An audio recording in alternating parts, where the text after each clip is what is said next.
Qual a perspectiva de vocês? Vocês querem que volte logo presencial? Vocês estão com medo? Bom dia, professora. Bom dia, Ana Clara. Ou tá de boa assim? Vocês preferem continuar assim? Boa assim, não. Eu não, misericórdia. Não aguento mais trem Podia online. voltar, né? É, a conversa era que a prefeitura de BH tava com protocolos aí para poder voltar agora em março, né? De forma híbrida. Mas agora, até agora a gente não tem resposta nenhuma. E aí o Henrique tá aqui falando, né? Medo todo mundo tem, né? Mas é um risco que não dá pra ficar mais assim. É um risco, né, gente? Tá? Porque, igual a gente já conversou aí várias vezes, né? Várias vezes a gente já falou sobre isso, né? O problema é que não depende só da, da segurança na escola, né? A gente pode ter uma segurança gigantesca na escola, tudo funcionando perfeitamente bem, mas a gente também tem que ter muita consciência em casa, né? Tipo, vai mandar uma criança para a escola que não está passando bem, e isso é o que tem mais acontecido nos estados onde as escolas, onde as aulas já voltaram. Os pais estão mandando as crianças de qualquer maneira, sabe? Com febre, com o nariz escorrendo. Eu tenho visto muitos relatos desse jeito. Então, já fica o alerta aí para vocês que quando essas aulas voltarem, que vocês tenham consciência e nunca pense que é apenas um resfriadozinho ou uma gripezinha, não, tá? Ficou meio sem saber, tô com o corpo ruim, tô com o nariz correndo, evita de ir à aula, tá? Vocês já são grandinhos, então vocês mesmos conseguem lidar com essa situação. Os mais pequenos é um pouco mais difícil, que aí depende da noção dos pais, né? Mas para vocês já têm essa noção, tá? Então fica aí o alerta para quando as aulas voltarem para vocês. É, bom, eu ainda não conversei na escola sobre a questão da minha licença maternidade. Devo conversar ainda, talvez essa semana, mas a minha filha tá para nascer por volta da segunda semana de maio. E a primeira etapa de vocês, ela termina no final de abril. O prazo a data final da avaliação final, final aqui, peraí, da trimestral, ela é do dia 19 a 30 de abril. Então, eu pretendo terminar essa primeira etapa com vocês, esse primeiro trimestre, tá? E aí deve entrar um outro professor para me substituir apenas depois dessa etapa, depois dessa prova, e aí eu já vou entregar todas as notas do primeiro trimestre tranquilos, e vocês vão ficar o segundo trimestre com o próximo professor, tá bom? Aí vocês já ficam o segundo trimestre todo, não vai ficar picado, é mais fácil, porque aí os critérios vão ser todos de um mesmo professor. Para o primeiro trimestre, eu acho que vocês devem ter recebido aí alguma orientação sobre a divisão de pontos, né? Não sei como que vocês receberam, mas a gente vai ter uma avaliação parcial e o prazo dela é de 22 a 31 de março, então começa daqui um mês. A gente vai ter a trimestral, que é de 19 a 30 de abril. A parcial vale 8 pontos, a trimestral vale 10 pontos. Um simulado que vai valer 3 pontos. E trabalhos que vão ficar a critério do professor de distribuir pontos para vocês, que vão estar no total de 9 pontos, tá? Para a minha disciplina, esses trabalhos eu vou dividir da seguinte forma: eu vou separar 4 pontos para os exercícios que a gente for fazendo ao longo da etapa. Então, todos os exercícios que eu passar do livro para vocês e que a gente for corrigindo em sala de aula e que eu pedir a participação de vocês ou que eu chamar vocês para poder participar, eles vão estar valendo ponto e vai entrar dentro desses quatro aqui, ó. Então, quando a gente for fazer esses exercícios que eu pedi para que vocês corrijam, para que vocês mostrem qual que foi o raciocínio de vocês, toda vez que eu pedir isso, eu vou estar avaliando. Então, vai cair dentro de quatro pontos, dentro desses 4 pontos que eu separei de exercícios de participação na aula, tá? E os outros 5 dos 9, né, que ficou a critério do professor essa etapa, vão ser 2 fóruns de discussão que eu vou abrir lá na plataforma do meu Bernoulli. Então, para quem ainda não se familiarizou com a plataforma, dá uma olhadinha lá, tenta entrar, ver como é que tá os esquemas lá, se tá com acesso certinho, bonitinho, porque essas atividades vão ser feitas lá. Eu vou abrir um fórum de discussões onde eu vou colocar um vídeo e um texto sobre determinado tema. Vão ser 2 fóruns, cada um valendo 2,5 pontos. E a avaliação vai ser de acordo com o comentário que vocês vão fazer lá. Vocês vão ter que fazer 2 comentários. Um comentando geral sobre o vídeo e o texto que eu vou colocar lá para vocês.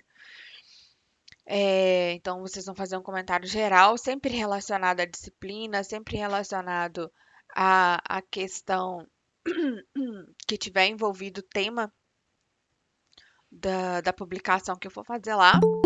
E o outro comentário, vocês vão escolher é, o comentário de um amigo para poder concordar, discordar e discutir o ponto de vista daquele seu outro amigo, certo?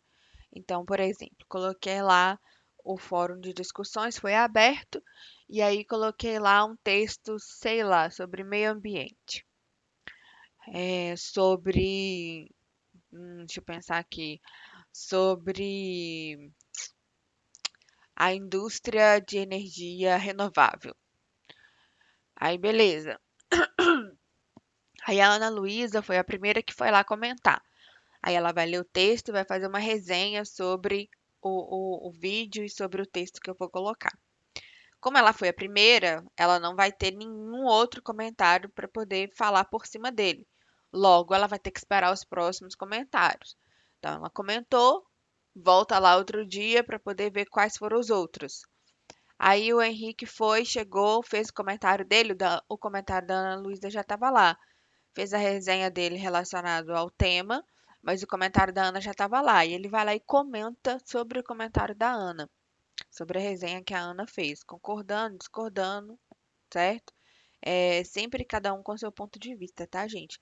Não vale é, cópia, tá? Vou analisar as cópias, certo? Mas eu vou ter 2 prazos para poder colocar isso lá para vocês. Um antes da prova parcial e o outro fórum antes da prova trimestral, tá? Vocês vão ter prazo de uma semana para poder ler e fazer esses comentários no fórum, beleza? Deu para entender como que eu vou dividir esses 9 pontos?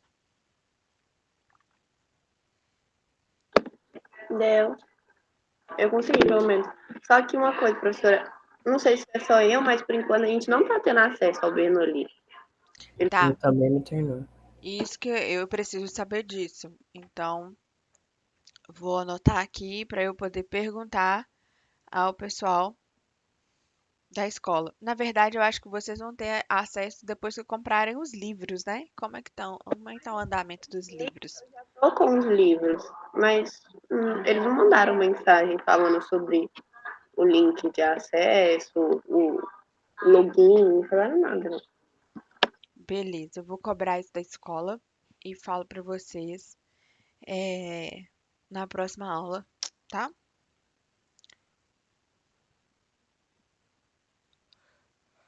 Se de tudo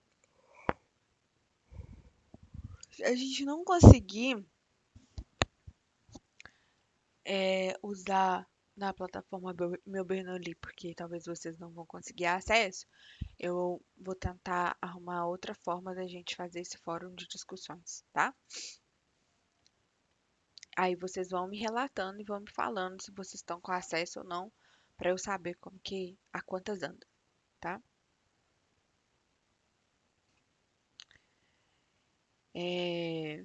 Bom, eu pedi para vocês na última aula que fizessem aí a leitura sobre o textozinho que está na página 7 do livro.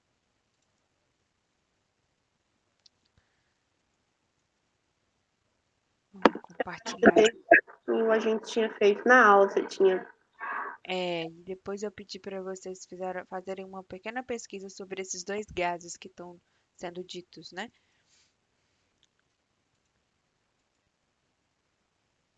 Não sei se vocês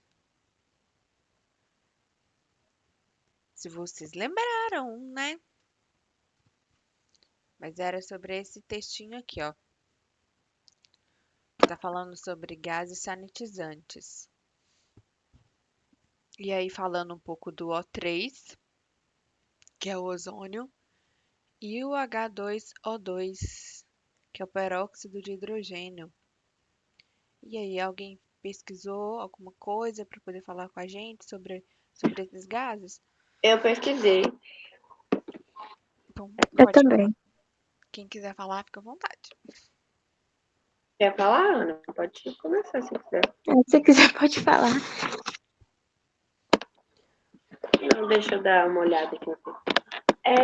Tipo assim, sobre o ozônio, eu acho que eu tive mais dificuldade porque estava aparecendo mais artigos fazendo propaganda e não falando sobre o gás em si. Então, É mesmo? tipo assim, tava aparecendo só uma empresa lá, falando de como ele é bom, de como que ele é não sei o quê. Só que Olha, aí eu pesquisei separadamente. Assim, eu pesquisei a estrutura dele. Ele é um gás muito instável que possui 3 moléculas de oxigênio. Ele, ele não consegue manter por um longo período de tempo essa estrutura de 3 moléculas. Por isso, ele se liga em outras moléculas, formando outros elementos com muita facilidade. Aí, como sanitizante, eu encontrei que ele é alternativo ao cloro, sendo detalhado seu efeito sobre diversos grupos de micro-organismos. Alguns estudos do uso do ozônio no processo de alimentos são descritos, bem como as principais limitações dessas tecnologias. E a toxicidade dele fala assim que devido de suas fortes propriedades oxidantes, o ozônio é tóxico para os humanos e pode causar problemas respiratórios. O contato com o gás prejudica o crescimento de vegetais e plantas. Além disso, a alta relatividade do ozônio reduz a capacidade natural da flora de retirar o dióxido de carbono da atmosfera. Aí, sobre a inalação, esse material é tóxico, inalado, pode causar dores de cabeça, irritações nos olhos, nariz, garganta e da pele, problemas respiratórios, acidez na boca e anorexia. Porém, no texto também, esse daí, ele fala que ele é tóxico, só que usar de uma forma que não seja nesse texto aí do livro. Tem que tomar cuidado na forma de usar, que aí ele não será tão prejudicial à saúde. Aí, se a Ana quiser falar do outro lado. Ana, você quer acrescentar alguma coisa sobre o ozônio primeiro? Ou alguém quer acrescentar alguma coisa sobre o ozônio?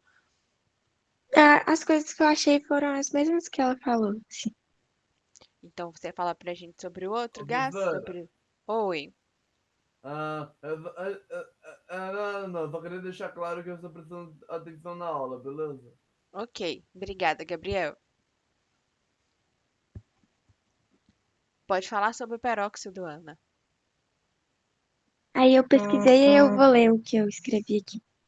Trata-se de um líquido incolor à temperatura ambiente, poderoso oxidante, solúvel em água, viscoso, de sabor amargo e odor irritante.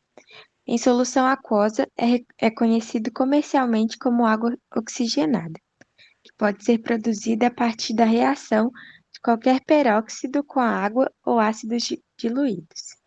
O peróxido de hidrogênio ainda é empregado em restauração de pinturas a óleo, desodorizante de tecidos, componente de combustíveis de foguetes, oxidante de metais e matéria orgânica no tratamento de água e efluentes, desinfetante e esterilizante de materiais na medicina e na indústria de alimentos, e é um componente de produtos de limpeza de uso doméstico, como detergentes, alvejantes de roupas e sabões.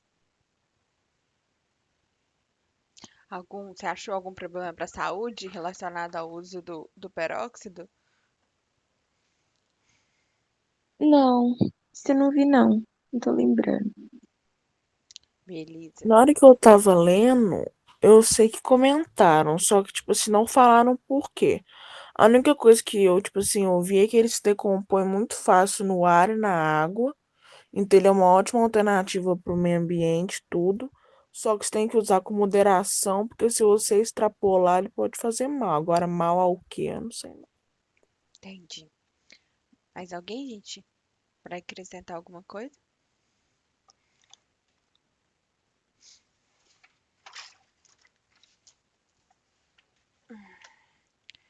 Deixa eu só fazer uma anotação aqui, porque como eu já tinha dito a vocês, as participações a partir de hoje vai valer ponto, né? Então, vamos anotar quem participou.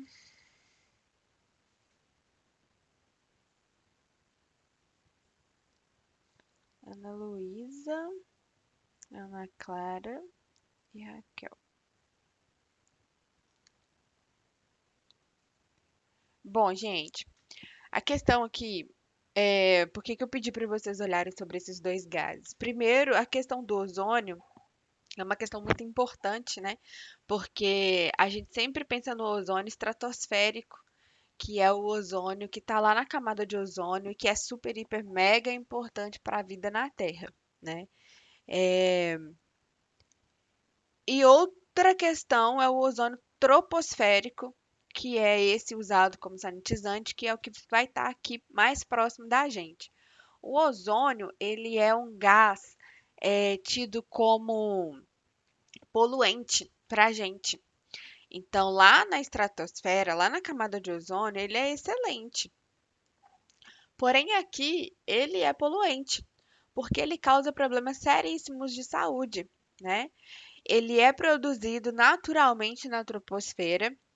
Pasmem, porque ele é produzido através principalmente das descargas elétricas. Então, toda vez que tem raio, tempestade, a gente tem produção de ozônio troposférico.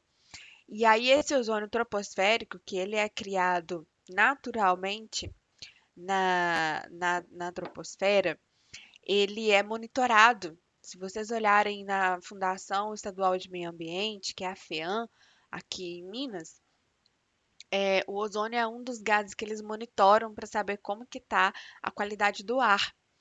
E quando a gente tem uma quantidade maior de ozônio na atmosfera, já entra como uma qualidade de ar inadequada. Então, ele é um problema muito sério. Eu já vi pessoas que tiveram lesões sérias relacionadas a ficar exposta ao ozônio, né? Por outro lado, esse cara, ele é extremamente usado, assim, ele é um sanitizante excelente. Ele é um desinfetante excelente. Ele mata, é, assim, vários micro-organismos. Eu não sei se vocês viram, mas no início da pandemia surgiu aí muitos rodos de ozônio para as pessoas limparem superfícies, limpar o chão contra coronavírus, porque realmente o ozônio ele é um excelente desinfetante. Ele substitui cloro, como a Ana Clara falou, né? Mas tem que tomar muito cuidado, porque qualquer vazamento de ozônio e qualquer exposição a ele pode trazer problemas para a saúde, certo? Hoje existem sistemas de tratamento de piscina à base de ozônio. Existem alguns bebedouros que fazem a limpeza da água usando ozônio. Não tem problema nenhum, desde que não haja vazamento do gás. vazou o gás e você cheirou o gás ali, ficou exposto a ele, vai gerar problemas de saúde, certo?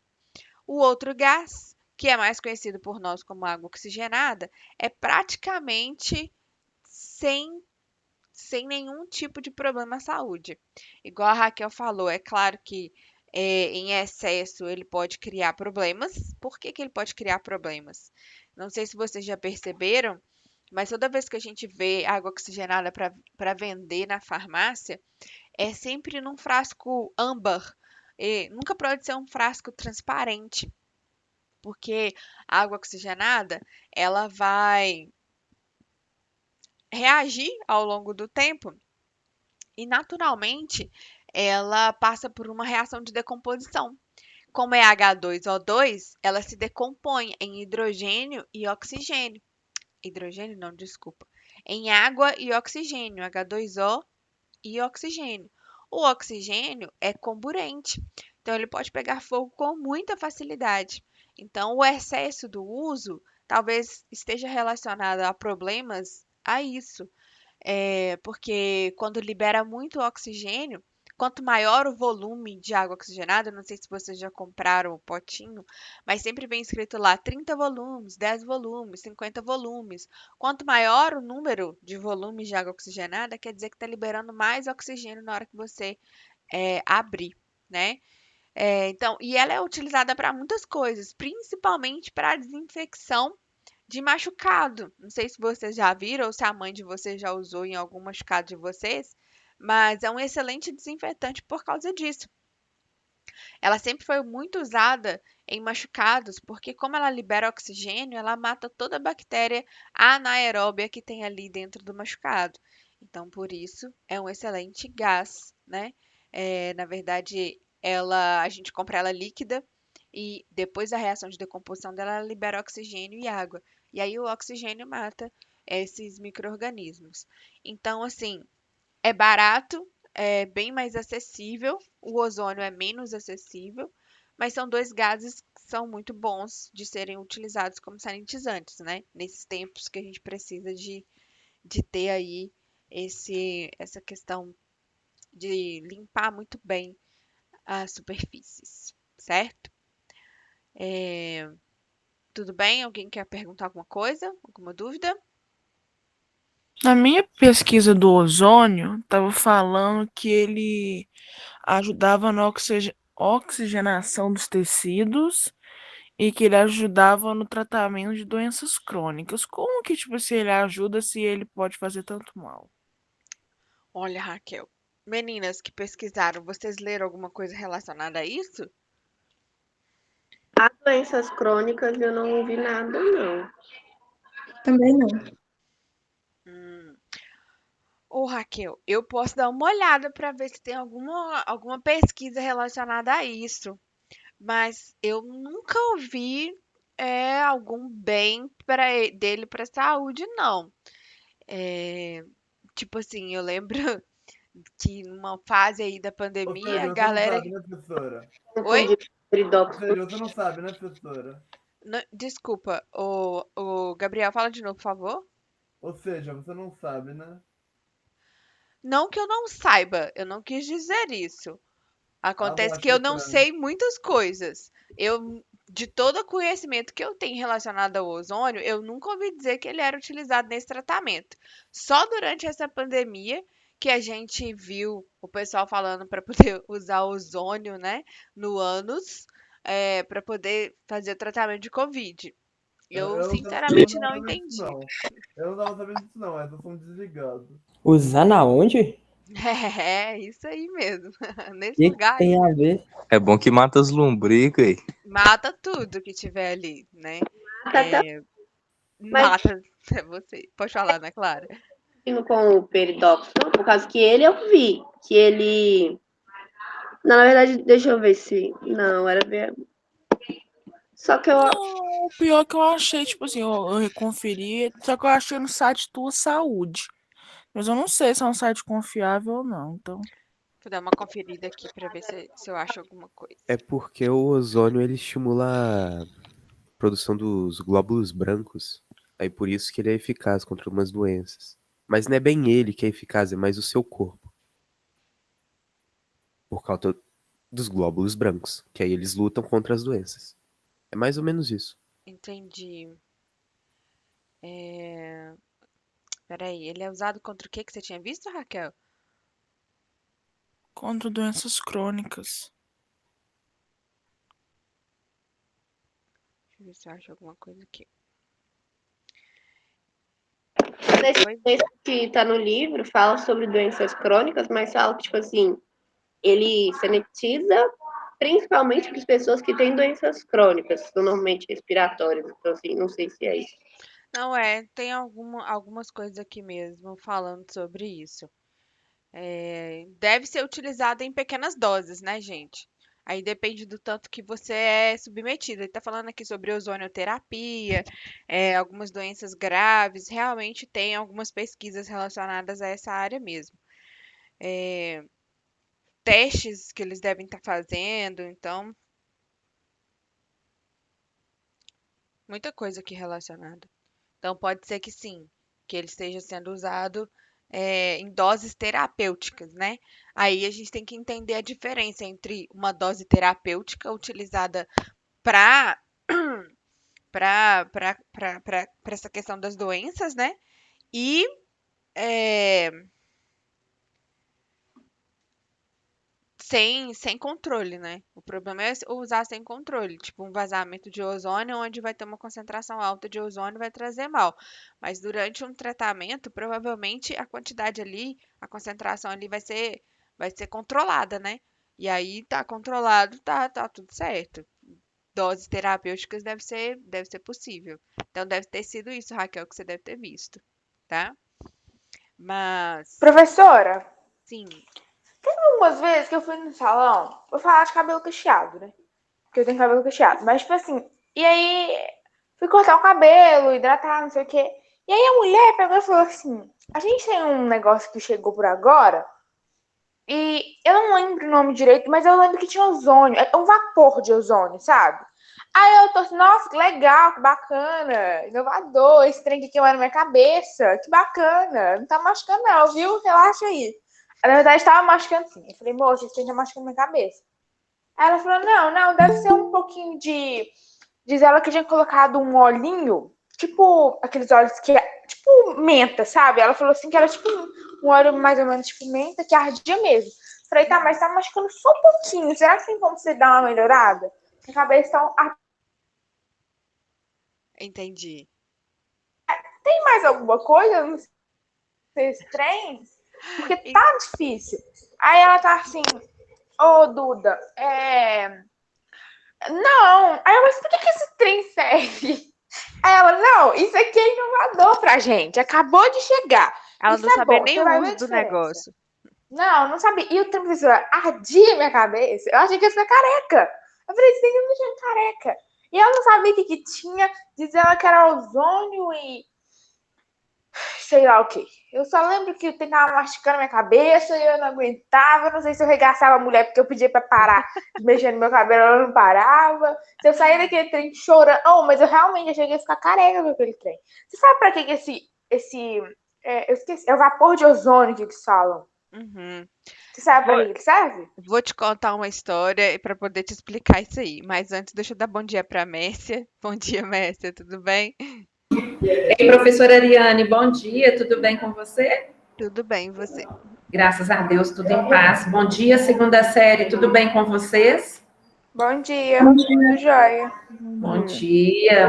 Professora, passando mesmo para desejar um bom dia, saber se está precisando de alguma coisa, se está tudo bem. Tá tudo bem, tudo tranquilo. Então, tá, joia. Precisando, pode chamar, ok? Tá bom, obrigada, Mércia. Por nada. E a próxima vez quero entrar nessa sala e ver essas câmeras abertas. Né, turma? Essa turma linda que eu já falei, né? É importante essa participação que o professor visualize vocês, né? Tudo bem? Da próxima vez eu quero ver, hein, turma? Todo dia eu vou dar esse recadinho. Mas não tem como ela ver a gente. Oi? Oi? Quando a professora abre o slide, Como que é? ela abre o slide, ela tá fazendo uma apresentação, não tem como ela vê a gente. Então nem precisa de abrir. Precisa, não precisa, professora Ariane? Olha, sinceramente faz muita diferença. Eu já conversei sobre isso com vocês. As câmeras abertas fazem, nossa, uma diferença enorme na hora da gente dar aula.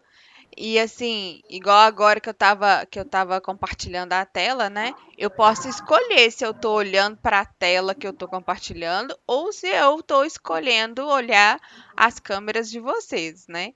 Então, em alguns determinados momentos, eu fico com a parte de vocês aberta. Então, assim, quanto mais vocês estiverem com câmeras abertas, melhor para mim, porque eu consigo ver a reação de vocês e saber o que que vocês estão entendendo, o que que vocês não estão entendendo, né? É isso aí. É isso que eu conversei, dessa importância. Eu não estou obrigando ninguém a abrir a câmera, nem a professora. Estamos apenas conversando da importância que é. Ok? Professora, muito obrigada. Um bom dia, segunda série. Um beijo para todos. Bom Bom dia. dia, tchau. Tchau. Ô, gente, a câmera realmente ela é importante, tá? Então, assim, quem puder abrir a câmera, ficar com ela aberta, é, é bem melhor de eu conseguir enxergar vocês e ver a reação de vocês durante o tempo que eu tô dando aula. Mas, né, não vou Não, obrigar é ninguém. porque, tipo assim, Eu nas achei, outras professor. aulas a gente começou a abrir câmera. Só que aí, por exemplo, nos primeiros horários, quase ninguém liga. E aí, por exemplo, você tá apresentando. E, tipo assim, quase todos os professores, quando eles apresentam, a gente desliga as câmeras.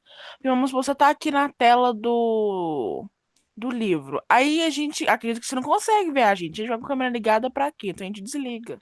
Entendi. É porque, assim, nesse momento agora, eu tô compartilhando a tela com vocês, mas eu tô com a parte do Meeting aberta, vendo todos vocês aqui na minha tela, entendeu? Eu sempre faço essa. é, eu sempre fico mudando a tela, porque quando eu tô falando só de lá, mostrando as coisas lá, eu tenho que ficar com a parte de lá aberta. Mas eu sempre fico alternando para eu poder ver se tem alguém com a câmera aberta e ver qual que é a reação de vocês. Isso aí já é uma mania minha, porque na outra escola o pessoal fica tem mais gente com câmera aberta, né? Aqui todos vocês ficam de câmera fechada. Lá pelo menos tem alguns com câmera aberta. Então eu consigo me basear por esses que estão com câmera aberta. O que que você falou, ô Guilherme? Você tem duas telas? Não, não tem duas telas. Não Oxi. tem. Se eu tivesse, ia ser até bom, porque aí eu ia ficar com a outra tela aberta aqui, vendo o notebook, vendo o livro e a página que eu tô compartilhando com vocês. Mas não tem. Eu fico alternando. É, Duda, sobre a sua fala, eu tenho uma. Eu achei até que eu já tinha contado essa história pra vocês, porque eu já contei essa história pra 1 milhão de pessoas. Acho que pra todas as minhas turmas eu já contei essa história. Quando eu fui casar, eu comprei um pacote no salão, e aí esse pacote ele tinha uma limpeza de pele. A pessoa que ela corre de salão. Eu, sinceramente, eu vou no salão assim, uma vez na vida eu tô na mancha pra cortar o meu cabelo, pra mais nada. Limpeza de pele era um negócio que eu nunca tinha feito na minha vida e fiz só essa vez e nunca mais eu fiz limpeza de pele. E aí eu fui fazer essa limpeza de pele 1 mês antes do casamento, que eles me indicaram fazer 1 mês antes. Aí eu cheguei lá, né? Beleza, a moça me pôs na mesa lá. Professora, Oi. você é casada? Sim, sou casada. Ah, não sabia. Aí eu fui fazer a limpeza de pele, sentei lá na cadeirinha lá, aí a moça passou uns creme lá no meu rosto lá, colocou uns algodão no rosto e falou comigo assim, agora eu vou ligar esse aparelho aqui, para ele poder ajudar a matar todos os micro-organismos que tiver no seu rosto, para evitar a espinha, para evitar essas coisas tudo, para evitar infecção e patati patatá, várias coisas. Aí eu, curiosa que sou, perguntei, moça, isso é o quê? Aí ela, é vapor de água. Aí eu, ó, beleza, vapor de água, tudo bem, né? Aí, beleza, aí ela ligou o negócio, ligou um de um lado e outro do outro. Aí eu comecei a sentir, igual você tá falando, comecei a sentir pinicar o meu rosto. Aí começou a pinicar aqui ao redor, começou a coçar, a pinicar aqui ao redor. Aí foi subindo pra testa e foi vindo pinicando e queimando ao mesmo tempo em direção ao meu nariz e minha boca. Então foi só fechando meu rosto. Aí eu comecei a coçar aqui, coçar ali. Aí eu chamei a moça e falei assim, moça, meu rosto está pinicando e coçando. Ela, não, isso daqui a pouco passa, que não sei o que, não sei o que. E o negócio só piorava. Eu, moça, o meu rosto está queimando. Pode tirar isso pra mim, por favor? Aí que ela começou a tirar. Aí ela foi tirando os algodão e o meu rosto estava todo vermelho, todo empolado, coçando e pinicando e ardendo tudo ao mesmo tempo. Aí ela, nossa, deixa eu tirar isso de você. Aí tirou o negócio e meu rosto todo vermelho, todo pinicando, todo empolado. Nossa, eu tinha que ver como que o meu rosto ficou. A minha sorte é que era um mês antes do casamento, porque se fosse no dia do casamento que eu tivesse feito um negócio desse, eu tava perdida. Aí ela tirou tudo, aí eu falei assim, nossa moça, mas o que que é isso que você passou no meu rosto? Ela, é vapor de ozônio. Eu olhei bem pra ela e falei assim, moça, você me disse que era vapor de água. Você não me falou que era vapor de ozônio. Se eu soubesse que era vapor de ozônio, eu não tinha nem deixado você ligar esse negócio no meu rosto. Ela, não, mas todo mundo usa, nunca teve problema. Aí eu falei assim, pois é, o problema é que um vai dar. E aí, se processar você e o salão por causa disso, você tá perdida. Porque o ozônio, ele é poluente. E o salão, tipo, não se manifestou. Aí, tipo, saí de lá. Não tinha como eu ir no médico direto, mas eu fui na farmácia, procurei a farmacêutica, ela olhou, me passou uma pomada, e eu voltei lá no salão e eles me ressarciram o dinheiro da pomada, é, porque a culpa foi deles.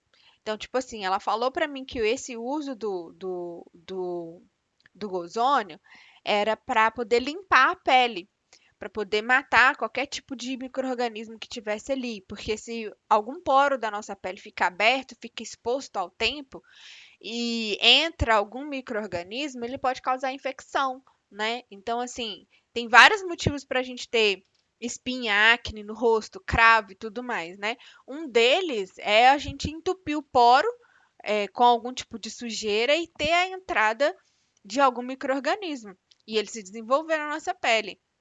Então, isso é um problema. Então, o que que eles fazem? Eles estavam utilizando o ozônio é, como sanitizante.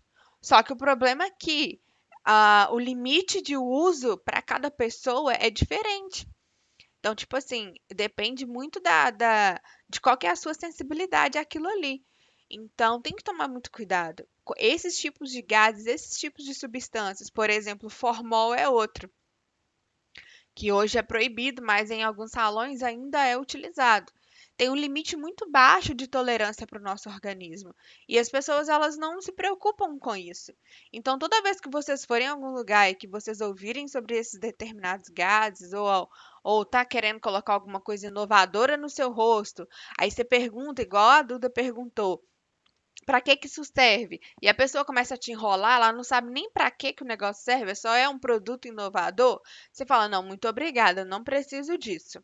E acabou, tá? E, tipo, foi então, eu fiquei com uma raiva dessa mulher, porque, tipo assim, ela não sabe, ela ainda me quis passar como a burra. Aí eu tô assim, moça, você tem certeza? Ela, não, eu sou terapeuta capilar, eu não sei o quê, e isso é muito bom pro cabelo, relaxa. Aí eu, tá, isso foi antes. Aí o tempo foi queimando minha cabeça. Aí eu tô assim, mãe, esse tá queimando minha cabeça. Fala com ela não quer me tirar daqui. Aí ela, moça, tal. Aí teve uma hora que eu acho que eu gritei. Mas assim, se eu não gritasse, o trem ia arregaçar minha cabeça. Meu couro cabeludo. E é muito, muito. Aí eu falei, não, moça, tira isso de mim, tá me pinicando, tá me pinicando. E tipo assim, nada, eu não levei nada em frente, não, em questão de processar, até porque também pode ter sido uma falha dela lá, né? E também era salão de uma amiga da minha mãe. Aí eu falei, mãe, não volto mais trem, não, pelo amor de Deus. Assim, não sabia explicar, quis me passar como uma retardada. Fica a aí, dica tipo, aí pra e eu todo também. mundo. Eu não gosto muito de salão, não, porque eu acho que, principalmente pra mim que tem cabelo cacheado, eu acho que alguém vai fazer bobagem no meu cabelo. Então, tipo assim, foi nesse dia que tinha uma promoção lá, eu falei, nossa, promoção! Aí eu entrei lá e fui toda. Entrei com o cabelo mais ou menos, saí com o cabelo todo coçando. eu tô Que- ouvindo as histórias de vocês aqui, eu tô tipo assim, vocês são muito tranquilas. Ai, moça, tira esse trem do meu cabelo. Ai, moça, tá pica. Moça, meu rosto tá aqui.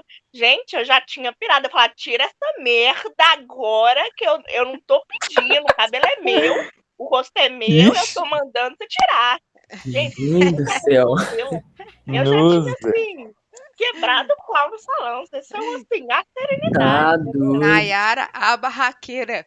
Não, gente, mas assim, tem condições. Vocês, moça, tira a moça. Não, fica tranquila. Eu falo, minha filha, eu Imagina a tô Nayara mandando no você tirar. BBB, mano. Imagina, É, imagina, né? Gente, não, eu tô mó ouvindo a história de vocês aqui viajando. Tipo assim, moça, tira. Aí a moça, não, tá tranquila. Ah, presta atenção. Eu ia falar, tira agora, eu não tô pedindo, não, minha filha. Presta atenção. Ah, não, gente, tem paciência, não, viu? Mas assim, é porque a gente sempre confia no profissional que tá fazendo as coisas, né, gente? A gente acha que ele tem conhecimento suficiente para fazer aquilo que ele tá fazendo. Ah, Então, eu por sempre. exemplo, eu nunca fiz tratamento de pele, nada, nunca fiz.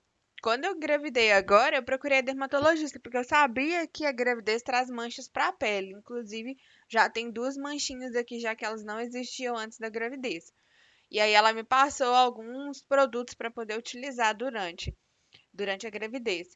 E um deles, quando eu usei a primeira vez, ele é um ácido. Então, o rosto ele dá uma pinicadazinha por causa da ação do ácido. Então, espera-se, né, que o profissional que está mexendo com isso, ele tenha conhecimento suficiente para saber o que ele pode usar e falar assim, não, é normal dar uma pinicadazinha, mas daqui a pouco vai passar. O problema é quando o negócio não passa. E a gente confia no Mas profissional, aí é que dá ruim. quando você falou, tipo assim, eu teria ficado pistola de raiva quando você falou assim, que você perguntou a ela, ela falou que era vapor de água. Aí Mas eu depois que já tinha fiquei. feito, ela falou que não era, que era outra coisa. Eu teria falado, minha filha, eu teria gritado as 4 vezes no salão, essa mentirosa. Mas eu Gente, falei, vocês minha são muito filha, e ansiosos. quando eu Eu voltei acho lá que eles para estão eles precisando poderem de me uma ressarcir, terapia, de um yoga. quando eu voltei lá para eles me ressarcirem o dinheiro da pomada que eu comprei, eu conversei diretamente com o dono do salão e falei com ele assim: olha, você toma muito cuidado, porque o ozônio é um poluente fortíssimo e ele pode causar muito problema às pessoas que têm uma sensibilidade maior a ele. Então, quando você for utilizar esse tipo de coisa no rosto das pessoas, você conversa com elas e deixa elas sabendo claramente o que pode acontecer, para elas escolherem. Não força a fazer isso, não. Eu conversei, eu deixei lá, Pois eu é. falei E muito eu ainda claro. tinha acrescentado, e sua funcionária é extremamente mentirosa e irresponsável. Ai, gente, sinceramente, viu? Esse povo. Gente, moral da história, tenham cuidado com as coisas que vocês vão fazer, porque a coisa é difícil, tá? Eu não cheguei a passar esse exercício, não, passei? Eu acho que não. Ou não, você não passou nada. Só o texto mesmo. Beleza. Então vamos lá, né? É, variáveis de um gás, né? Eu não sei até que ponto vocês estudaram em física, mas essa é uma matéria que vocês veem lá em física também, tá? É, então, pode ser que lá vocês vejam da mesma forma ou uma pequena variação, porque é praticamente a mesma coisa que vocês vão verem nas 2 disciplinas, tá? É, então, quais são essas variáveis de um gás, né? Que isso aqui é importante. E agora, nesse momento, eu estou com a minha tela aberta e não estou vendo vocês, tá? É, a gente sempre fala sobre as questões dessas variáveis de gás, né? É, mas a gente nunca fala sobre o que pode variar ali. A gente sempre fala do gás, mas a gente nunca fala sobre o que pode variar ali no gás para ele poder trazer outras características, né? E aí a gente tem 3 variáveis, que são essas 3 grandezas que nós chamamos de variáveis de estado, né? Que é volume, pressão, temperatura. Aí a gente acrescenta aqui também quantidade de matéria, que é o número de mols, tá? Mas principalmente volume, pressão e temperatura, certo? E aí, quando a gente relaciona isso tudo numa expressão matemática, para a gente chegar aos cálculos, a gente tem o que nós chamamos de equação de estado. que é quando a gente determina quais são os valores de cada uma dessas variáveis aqui, tá? Então, todos esses gases que a gente tem falado, a questão do ozônio, a questão da água oxigenada, gasosa, né? Tudo isso estão relacionados, a gente consegue estudá-los, estudar o comportamento desses gases através das variáveis de estado, que é volume, pressão, temperatura e quantidade de matéria. Agora, sobre quantidade de matéria, a minha pergunta para vocês é: quem sabe me dizer, quem sabe me falar direitinho o que é quantidade de matéria?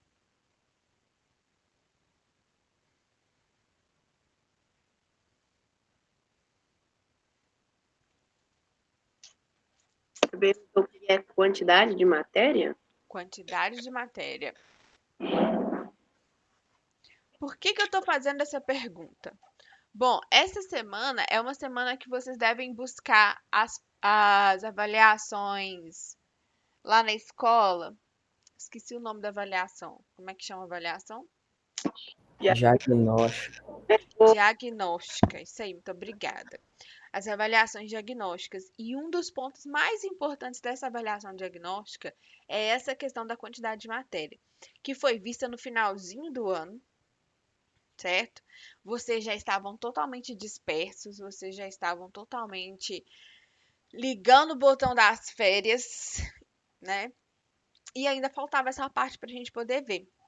Então, assim, quantidade de matéria é uma parte hiper mega importante da química e que vai aparecer daqui para frente várias vezes em toda coisa que a gente vê daqui para frente, isso vai estar presente.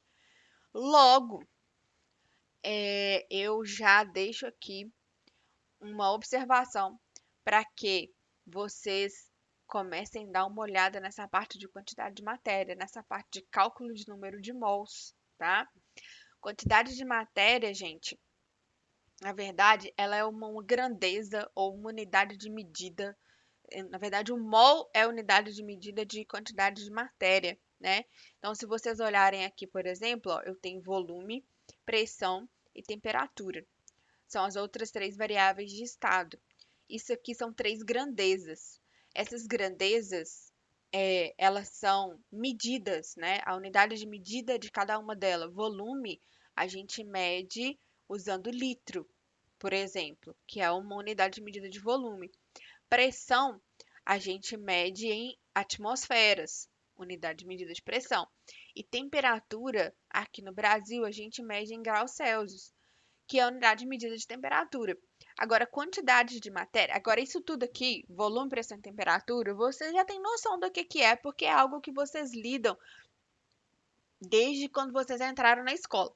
Quantidade de matéria não é algo que vocês viram desde lá de trás, quando vocês começaram o fundamental. Não é. É algo que vocês aprendem na primeira série.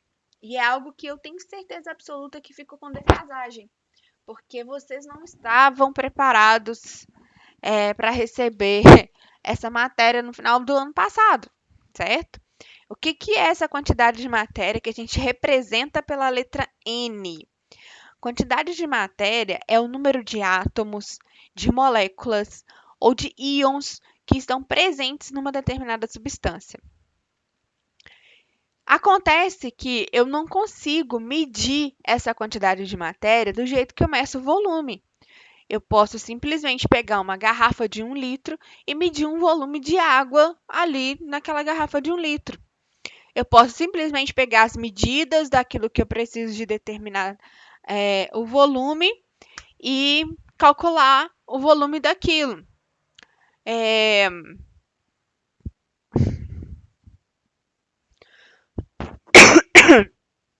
Pressão, a mesma coisa.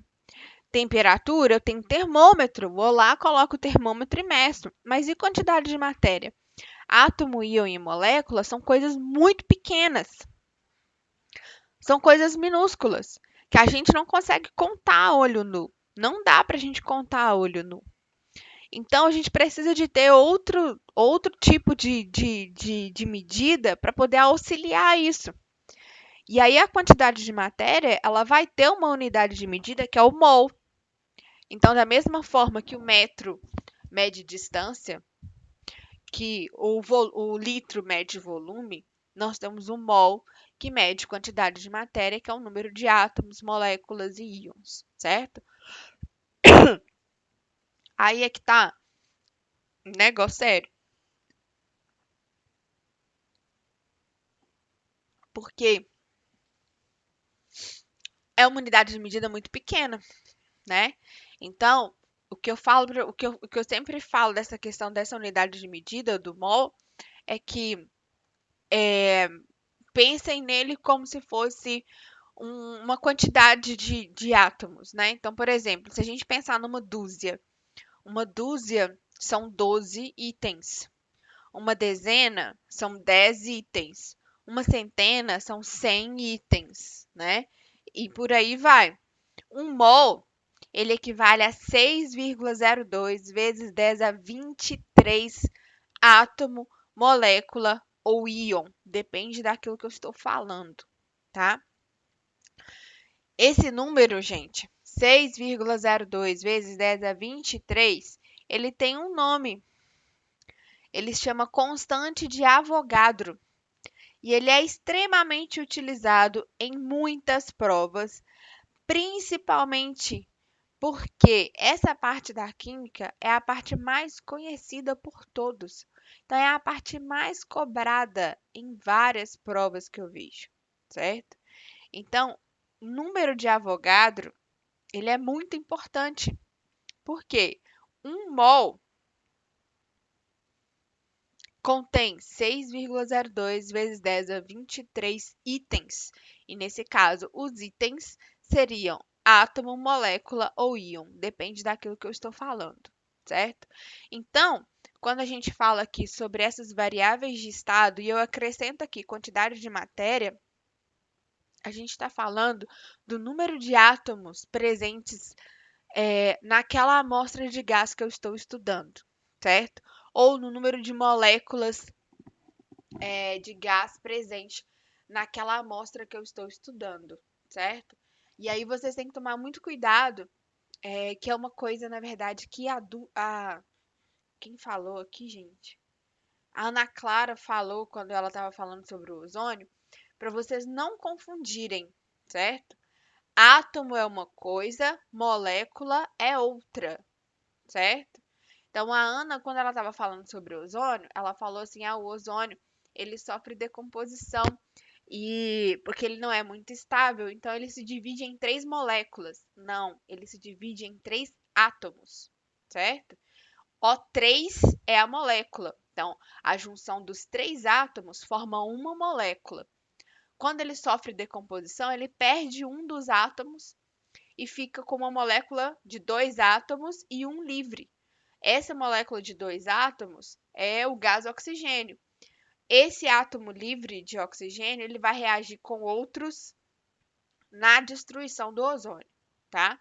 Então, isso vocês têm que lembrar muito bem, porque a gente tem gases em que nós vamos calcular a quantidade de átomos e tem gases que nós vamos calcular a quantidade de molécula. Mas como assim? Pelo amor de Deus! Vocês vão lembrar que quando a gente estuda a tabela periódica, existiam lá, e ainda existe, né? Os gases nobres. Gases nobres, eles não têm necessidade de fazer ligação química. Logo, eles vivem sozinhos, átomos isolados, sozinhos, tá? Então, para esses gases, nós não calculamos molécula, porque ele não se une a outro átomo, ele fica sozinho. Então, para os gases nobres, nós calculamos número de átomos. Mas a partir do momento que eu estou falando de outros gases, como O2, que é gás oxigênio, H2, que é gás hidrogênio, Cl2, que é gás cloro, O3, que é ozônio, H2O2, que é o peróxido de hidrogênio gasoso. A partir do momento que eu tenho a união de 2 ou mais átomos, a gente já tá tratando de moléculas e não de átomos isolados. Então, nesse caso, 1 mol vale 6,02 vezes 10 a 23 moléculas, tá? Então, quando a gente pega a equação de estado, né, ela vai expressar para a gente uma relação que existe entre todas essas variáveis, tá? Essa equação ela é utilizada apenas para o estado gasoso, porque quando a gente leva elas para o estado sólido, para o estado líquido, elas ficam muito complexas. Então a gente acaba não utilizando. Mas para o estado gasoso a gente consegue utilizar. E aí tem um fator importante também, que a gente vai falar um pouco disso para frente, mas existem gases reais e gases ideais. Esses gases que nós vamos estudar agora, eles são gases que eles têm um comportamento ideal, ou seja, eles seguem as regras bonitinho das equações de estado. Não vão fugir das regras de equações de estado. Agora, nem todos os gases são ideais, tá? Mas aqui nós vamos lidar como se eles fossem ideais, como se eles se encaixassem dentro dos padrões, coisa que a gente sabe que é meio impossível para todo mundo se encaixar dentro de padrões, né? Principalmente para os gases, certo? Então, estudando uma variável de cada vez, né? Nós temos aqui o volume, lembrando que volume a gente utiliza sempre para não só volume, né? Mas todas as outras variáveis de estado aqui, nós vamos utilizar a unidade de medida sempre do sistema internacional, tá? Então, no sistema internacional, a unidade de medida de volume é metro cúbico. Não se esqueçam disso, certo? Professora, essa expressão que é usada só para o gasoso, você passou ou não? Ainda não. Um pouquinho mais para frente, tá? Depois que a gente vê cada uma das variáveis de estado, a gente entra nessa parte do estado gasoso, da equação, tá bom?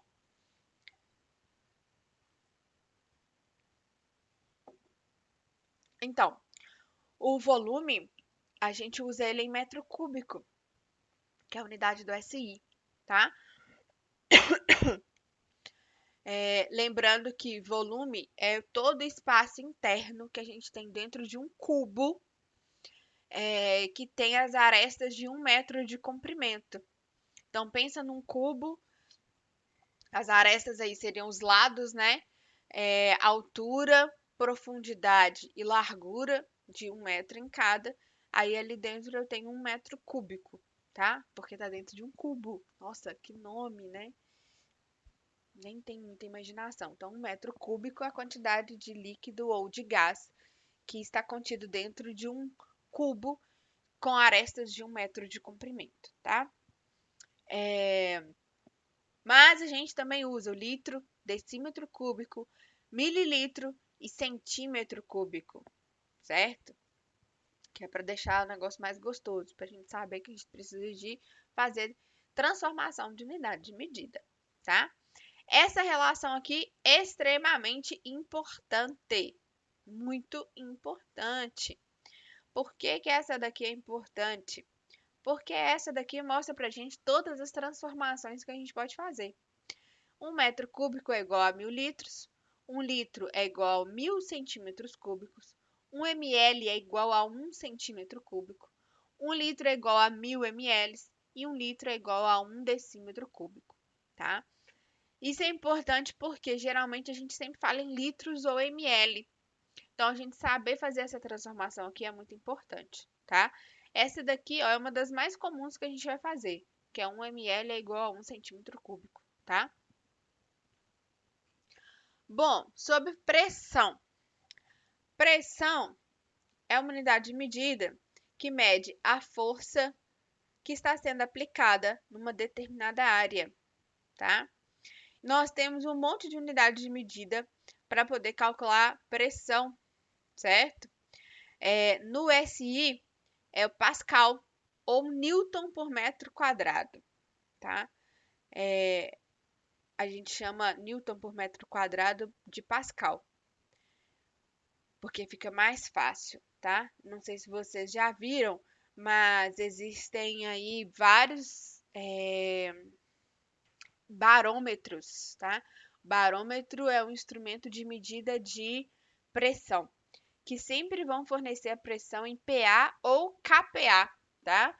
Da mesma forma que quilo a gente tem grama e G, né? E o kg, que é o quilograma, o PA seria o equivalente a grama e o kPa é o equivalente a quilopascal ou quilograma, certo?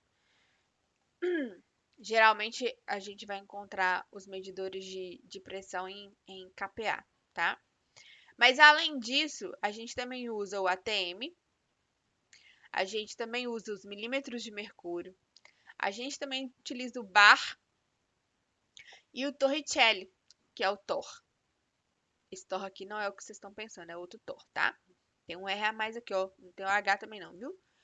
As relações entre as unidades de medida. Então, mais uma vez, ó, importante isso aqui, ó, que é as transformações de unidade de medida, tá? Então, cuidado com isso é importante. Sobre pressão atmosférica, isso daqui a gente já falou muito ano passado. Então, eu queria saber se alguém pode me explicar o que é uma pressão atmosférica.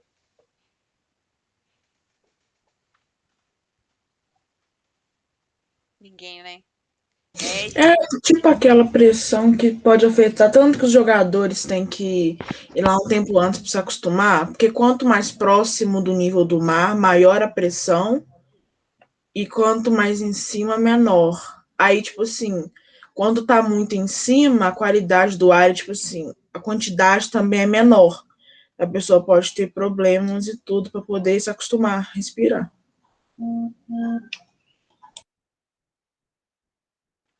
Sim, isso aí mesmo. Tem a ver sim com esses jogos onde os times eles vão precisar de jogar em algumas cidades que tem uma altitude maior do que aqui no Brasil, né? E eles precisam se acostumar com isso, porque o ar, não sei se vocês já ouviram, mas eles falam que o ar tá rarefeito.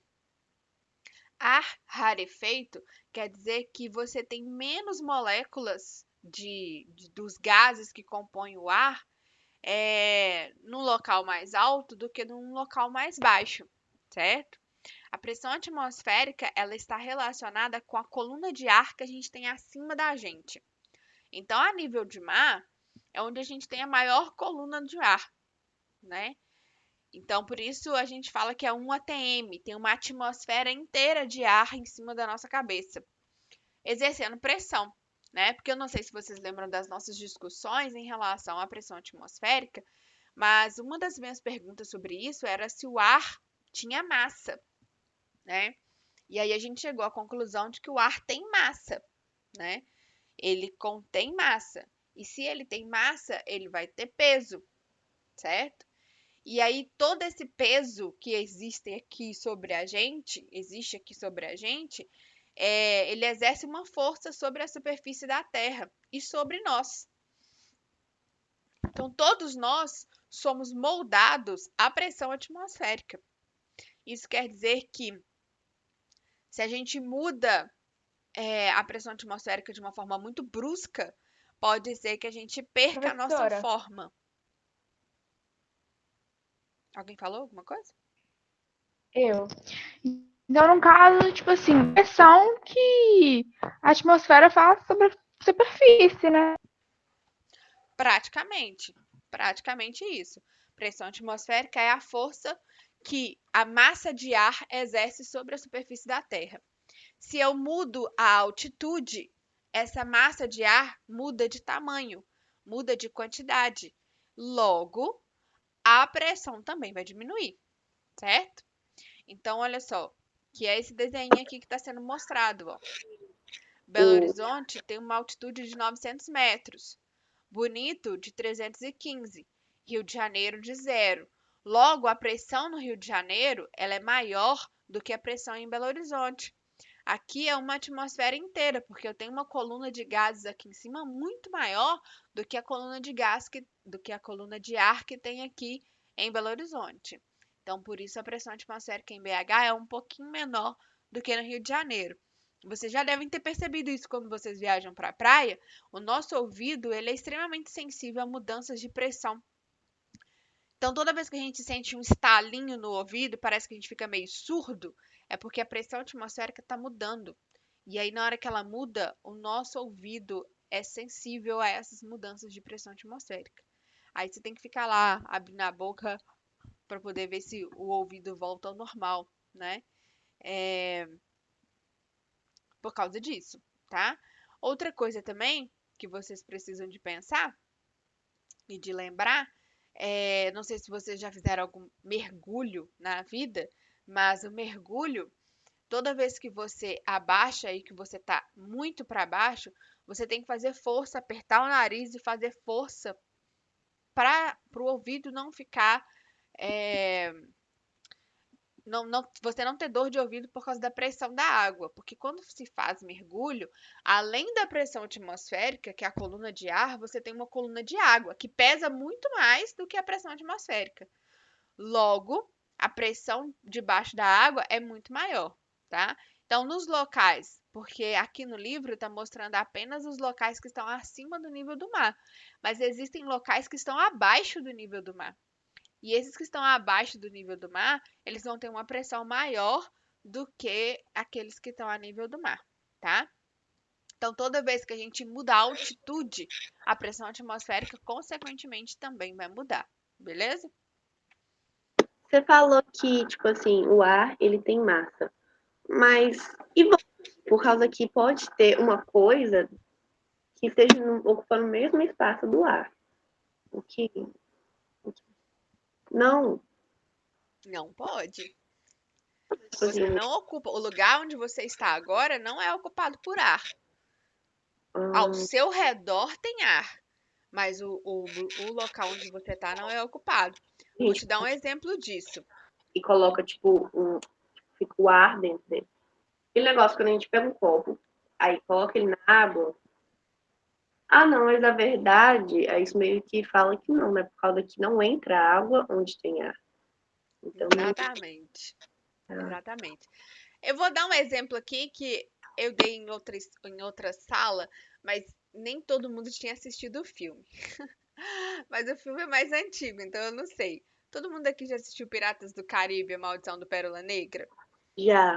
É o primeiro filme. Já. Quando o Jack Sparrow tá fugindo de Port Royal com o... Esqueci o nome do mocinho lá, com ele lá. Professora, Esqueci o nome dele. Eu professora, sei que nunca eles... assisti Piratas do Caribe, não. Oi? Nunca assisti Piratas do Caribe, não. Não, mas o exemplo que eu vou dar, você vai conseguir entender. Eles vão fugir lá da cidade onde eles estão, e aí eles pegam uma canoa e colocam em cima da cabeça e andam no fundo do mar sem ninguém ver eles passando, e eles ficam respirando ali o ar que está dentro daquela canoa, né? Isso quer dizer que naquele espaço onde o ar tá, a água não entrou. É claro, gente, que essa cena ela tem 1.355.000 erros, tá? Mas é só para vocês verem que realmente o ar não entra numa determinada parte se não tiver. A água não entra se não tiver como o ar sair. Então vocês podem fazer isso em casa, Gabriel. Você que não viu o filme, e se você quiser ver, pega se você quiser ver o fenômeno, pega um copo transparente, né? Enche um balde de água ou enche um tanque de água e coloca o copo embocado para baixo, com a boca aberta para baixo. Vai entrar um pouco de água, mas vai ficar um espaço vago lá dentro. Esse espaço é onde contém ar, certo? E aí esse ar, ele está ocupando aquele espaço ali e não tem como ocupar outro espaço. A água não consegue ocupar o espaço dele, tá? Então, o ar é massa, tem volume e ocupa espaço. Outro exemplo também para vocês pensar nessa situação é quando a gente está na estrada de carro e passa ou um carro ou uma carreta próximo a gente e você sente aquele vento vindo em sua direção, né? Aquele vento ali é o ar se deslocando para o carro passar, porque onde o carro está não pode ter ar. Então, na hora que você sente o vento, é o deslocamento do ar, certo? Então, não ocupa o espaço. Ok?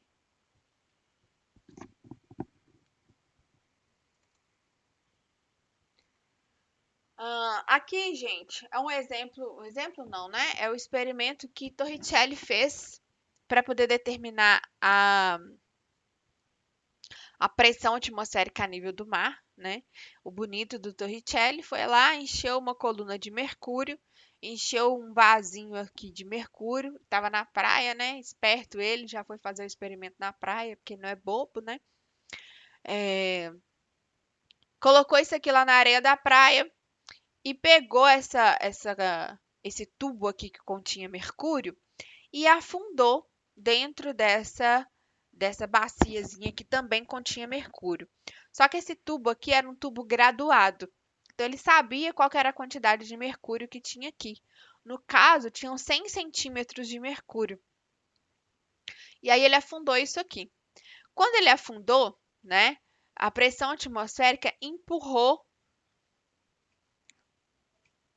não, desculpa, a pressão atmosférica não empurrou, mas ela fez com que descesse essa quantidade aqui de mercúrio e parasse, não conseguisse descer tudo. Eu não sei se vocês já repararam, mais um exemplo aí do cotidiano de vocês, quando vocês estão tomando alguma coisa no canudinho, vocês já devem ter reparado que mesmo se você parar de sugar e olhar para o canudinho, dependendo da quantidade de líquido que tem no copo que vocês estão usando, o canudo nunca fica vazio até embaixo. Ele sempre tem uma quantidade de líquido dentro dele. O canudo nunca fica vazio. Então, se vocês quiserem fazer esse experimento em casa também, sintam-se à vontade, tá? O canudo nunca fica vazio. Você suga ele. Na hora que você suga, na verdade, olha só que coisa mais estranha que eu vou falar para vocês agora, né? Não é você que está sugando, é a pressão atmosférica que está empurrando o líquido para dentro do canudo. Porque na hora que você suga, você tira o ar de dentro do canudo. Ou seja, dentro do canudo vai ter uma pressão menor do que do lado de fora. Se a pressão do lado de fora está maior, ela vai exercer a pressão em cima do líquido e vai empurrar o líquido para dentro do canudo e você vai tomar, certo? É o mesmo quando a gente pega, por exemplo, uma garrafa de plástico, né? E aí você toma a água da garrafa de plástico, tampa ela e tenta apertar ela. Ela vai modificar um pouquinho, mas não muito, porque tem ar lá dentro. E a pressão atmosférica é a mesma do lado de dentro e do lado de fora. Agora, se você tira o ar que está lá dentro da garrafa, suga o ar de dentro da garrafa, ela vai murchar e vai encolher toda, porque a pressão do lado de fora está maior do que a pressão do lado de dentro. Logo, a garrafa vai murchar, tá? Então, isso é por causa da pressão atmosférica. Deu para vocês entenderem o que eu falei? Mais ou menos, Raquel? Eu tô vendo vocês agora, tá? Vocês acham que eu tô falando que eu fico mudando de tela? Eu vi que o Lucas estava com a câmera aberta e ele tá abrindo e fechando a câmera. Eu vi. Eu não. Pode ficar com ela aberta, não importa não, tá tranquilaço.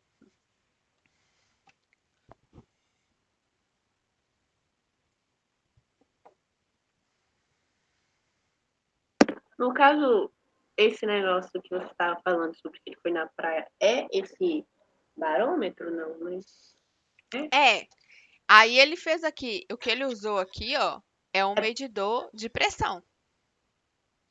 Porque esse recipiente dele aqui, ó, era graduado. Logo, quando desceu esse pouquinho de mercúrio aqui e não desceu mais, quer dizer que a pressão atmosférica está atuando sobre esse líquido aqui, ó, e impedindo que o resto desse líquido, que o resto do mercúrio termine de descer. E aí parou aqui, em 76 centímetros a altura. Então, por isso que a gente fala que a nível de mar, a gente tem 760 milímetros de mercúrio, que equivale a 1 atm, tá? Se fosse mais baixo, exemplo, se fosse em Belo Horizonte, aquilo ia descer mais? Ia descer mais. Porque a pressão exercida aqui em cima ia ser menor. Então, ia descer um pouquinho a mais. Não muito, mas um pouquinho a mais. Porque a diferença de altitude para BH não é muito grande. Então, a diferença de pressão é pequena. Agora, se você pega La Paz, por exemplo, que está a 3.000 e cacetada metros de altitude, aí há uma diferença considerável. Aí dá uma diferença considerável. Tem um lugar que é a base, tipo assim, pra medir a pressão. Tipo, eu vou usar esse lugar como base pra medir a pressão dos outros. Tem medidor de pressão? Tem medidores de pressão. Tem Legal. barômetro, que é um dos mais utilizados para poder medir pressão. E existem outros hoje que é menorzinho, que conseguem medir pressão com mais facilidade, tá? Mas o local, Lucas, é a nível do mar. A referência que a gente tem Ah, é a nível do mar, tá? É tudo baseado a nível do mar. Tanto que aqui, ó, 1 atm equivale a 760 milímetros de mercúrio, que foi a, a coluna de mercúrio encontrada a nível do mar por Torricelli. Então, isso aqui é uma referência para a gente, né? Então, pode ver que aqui, ó, a gente já começa as transformações com 1 atm. 1 atm vale não sei quantos PA, não sei quantos Pascal. 1 atm vale 760 milímetros de mercúrio, que é a mesma coisa que o Thor, tá vendo? Não faz muita modificação. Então, a base que a gente tem é sempre a nível de mar. A nossa referência é sempre a nível do mar. Modificou, a pressão atmosférica foi modificada em relação a quê? Em relação ao nível do mar, tá? Esse bar seria do barômetro? Sim. Mas e esse Torricelli? Foi o mesmo cara. Ele foi o mesmo cara que fez esse experimento. Por que é diferente? Por isso, não é diferente aqui, ó. 760 milímetros de mercúrio recebeu o nome de Torricelli, que é 760 Thor, tá vendo? Só mudou o nome, mas a unidade de medida é a mesma. Só para encher o saco. Só para encher o saco. Só. Tá? O bar está relacionado ao barômetro, certo? Mas, na verdade, quase sempre o barômetro mede em Pascal. Aí. É um negócio meio doidão. Porque no sistema internacional, o que vale é o Pascal. Então, para os cálculos, a gente sempre deve fazer modificações aqui e transformar para Pascal, tá?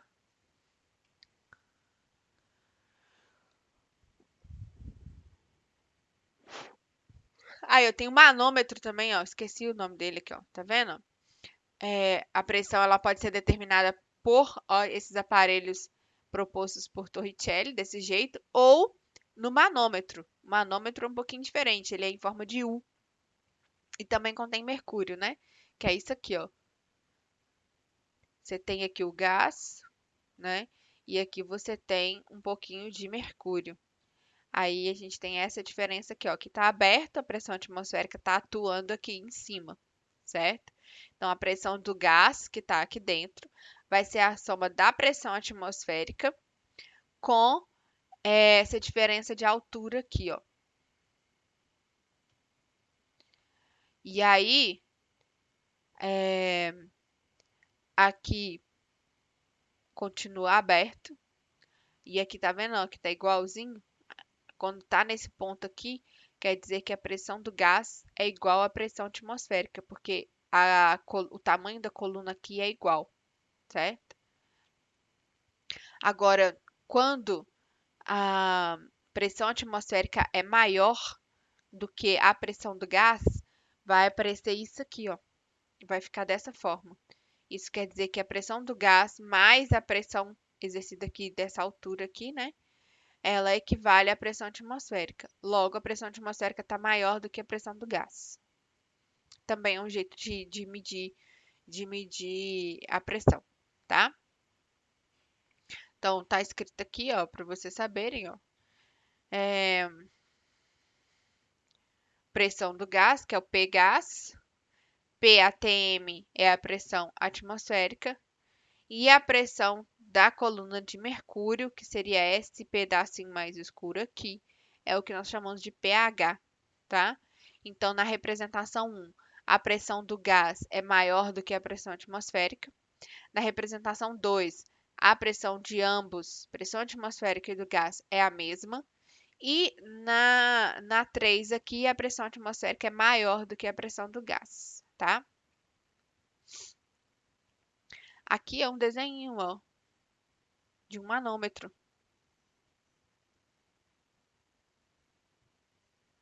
Que é um videozinho aqui do QR Code. Que eu não sei se a gente consegue abrir aqui. Deixa eu ver. Você quer que eu tente abrir no celular? Qualquer coisa eu mando o link se aparecer. Mudou a tela aí? Mudou. Tema 2. Então vai dar pra ver o vídeo aí. Me fala se tá dando pra enxergar ou... Eu acho que eu tenho que mudar o compartilhamento aqui, peraí. Peraí. Pra vocês enxergarem melhor.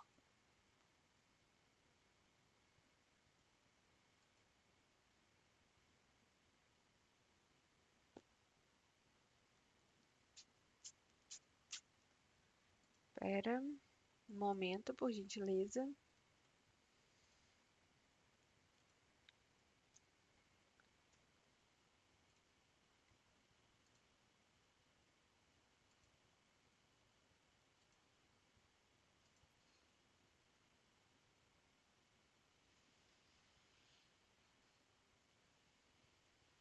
Mensagem aos brasileiros que querem entrar na faculdade. O áudio tá ruim. Atenção, você que pensa em adiar seus planos por causa... Pra mim tá. Pra mim também. No outro vídeo tava mostrando direitinho? Vocês ouviram? O outro eu acho que não tava saindo áudio, mas Não a tava imagem saindo áudio. coisa. Deixa eu ver aqui, peraí.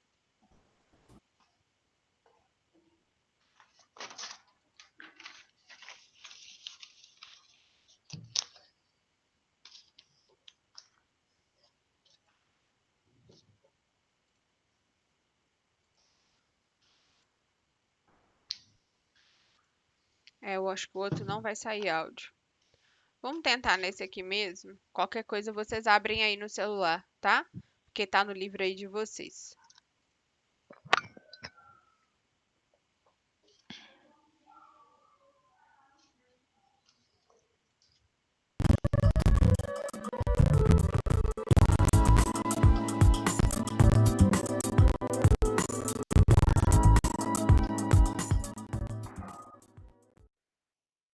Para este experimento usaremos uma escala vertical em milímetros, um tubo fino de vidro, uma seringa, um recipiente contendo mercúrio e uma bandeja funda de plástico. Iniciaremos colocando o becker com mercúrio dentro da bandeja, a fim de evitar acidentes, já que o mercúrio é um metal que, à temperatura ambiente, se encontra no estado líquido e é tóxico e venenoso. Porém, ele se presta muito bem a este tipo de experimento, por conta de sua alta densidade. Em seguida, usaremos um tubo de vidro específico, que é fino, tem uma das extremidades fechada e na outra extremidade está acoplada uma mangueira de silicone flexível e um pedaço menor de um tubo de vidro. Com o auxílio de uma seringa de plástico, colocaremos cuidadosamente o mercúrio dentro do tubo de vidro. Como aqui se trata de uma demonstração, podemos abstrair as pequenas bolhas de ar formadas na parede do tubo, que não irão alterar significativamente o resultado final. Se estivéssemos fazendo um experimento mais preciso, precisaríamos do auxílio de uma bomba de vácuo.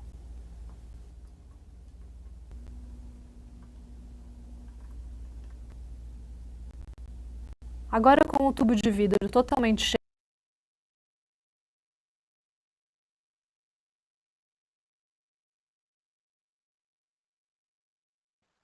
Deu pra ver como que funciona? O U ali, para poder determinar.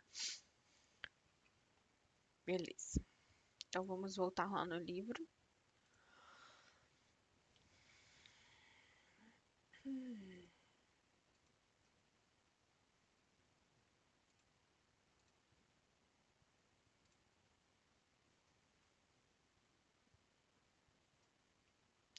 E aí agora a gente tem a outra variável de estado, que é a temperatura, né? E a temperatura ela tem a ver aí, ó, com a energia cinética média das partículas, né? Então a temperatura ela mede a energia cinética das partículas.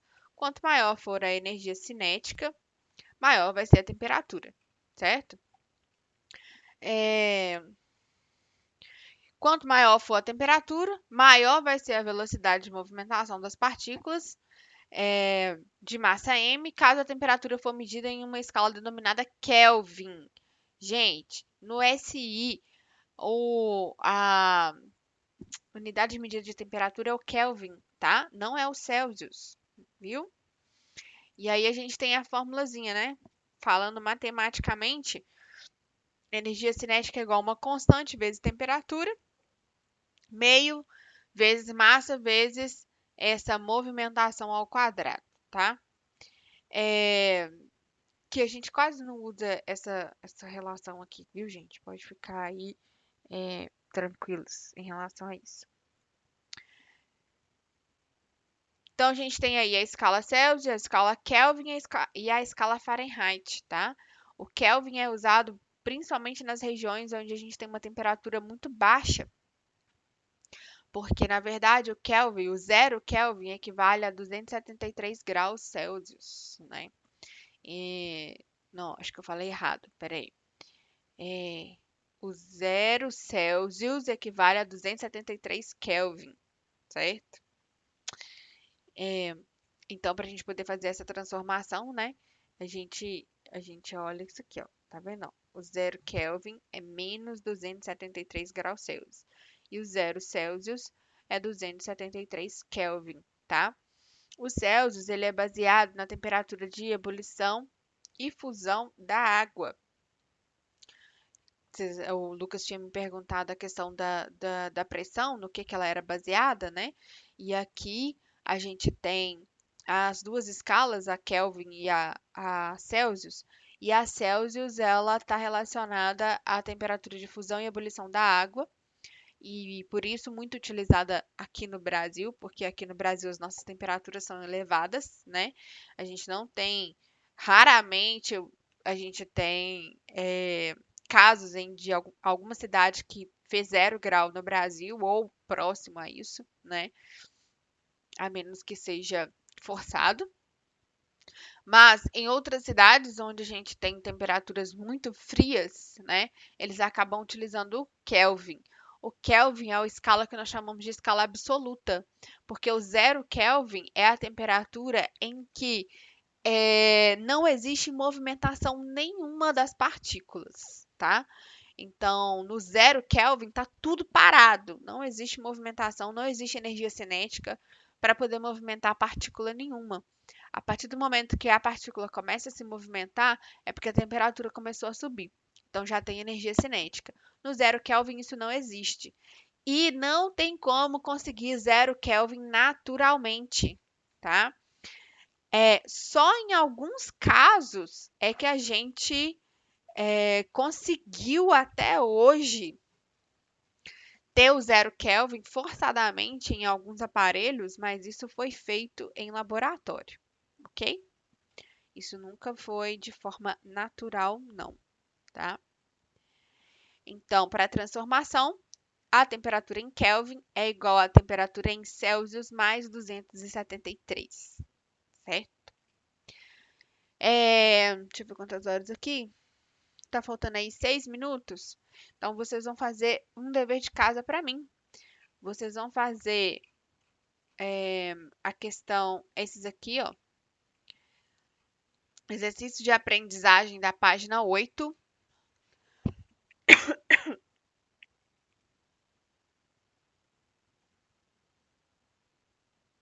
O 1 e o 2, só?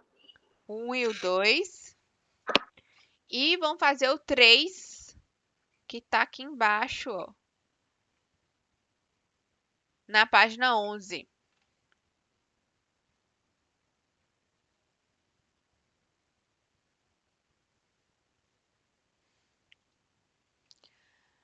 Aqui, a gente já começa a falar sobre as transformações gasosas.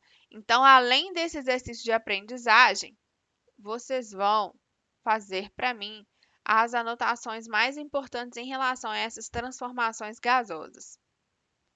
Vão ler e vão fazer as anotações, tá?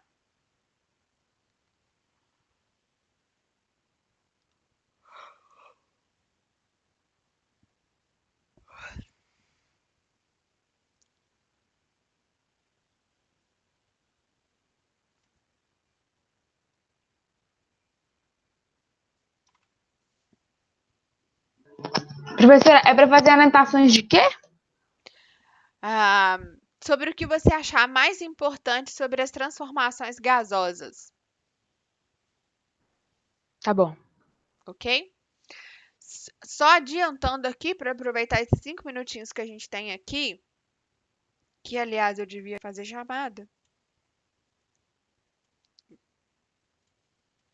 Mas essas transformações gasosas, tá? Elas têm 3 nomes, que é a isotérmica, a isobárica e a isovolumétrica. Alguém sabe me dizer o que quer dizer esse prefixo iso na frente?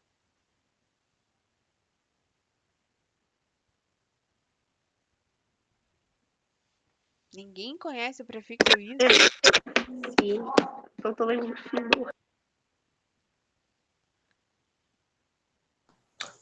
Tem um trem de computador, né? ISO. Não tem nada. Não, achei que tinha a ver. Não, esse ISO aí que tá no computador aí, na verdade, ele é tipo uma escala de Formar. qualidade. Ah, Eu olhei aqui, tá falando que ISO é tipo. Eles são semelhantes. Exatamente. ISO na frente, eu nem diria semelhante, eu diria igual, certo? Toda vez que vocês lerem qualquer palavra que tem o ISO na frente dela, isso quer dizer que tem alguma coisa ali que é igual. Então são 3 transformações que a gente vai ver aí. Isotérmica quer dizer que a transformação gasosa acontece a temperatura constante. Mesma temperatura, iguais temperaturas, certo? Isobárica quer dizer que a mudança de estado acontece a pressão constante. E isovolumétrica quer dizer que acontece a transformação com volume constante e aí a gente tem as outras variáveis, né? Por isso que a gente está falando das 3 variáveis de estado: temperatura, pressão e volume. Então, essas transformações, elas vão acontecer sempre, a gente vai estudar sempre com uma das variáveis constante. Então, toda vez que a variável temperatura for constante, mas pressão e volume variar, eu tenho uma transformação isotérmica. Toda vez que eu estiver falando de uma transformação onde a pressão é constante, mas volume e temperatura variam, eu estou falando de uma transformação isobárica. E toda vez que eu estiver falando de uma transformação onde o volume é constante, mas pressão e temperatura variam, eu estou falando de uma isovolumétrica, certo? Então, já adiantei aí para vocês fazerem a leitura de vocês e a gente discutir sobre isso na próxima aula, tá? Peraí que eu tô fazendo a chamada aqui.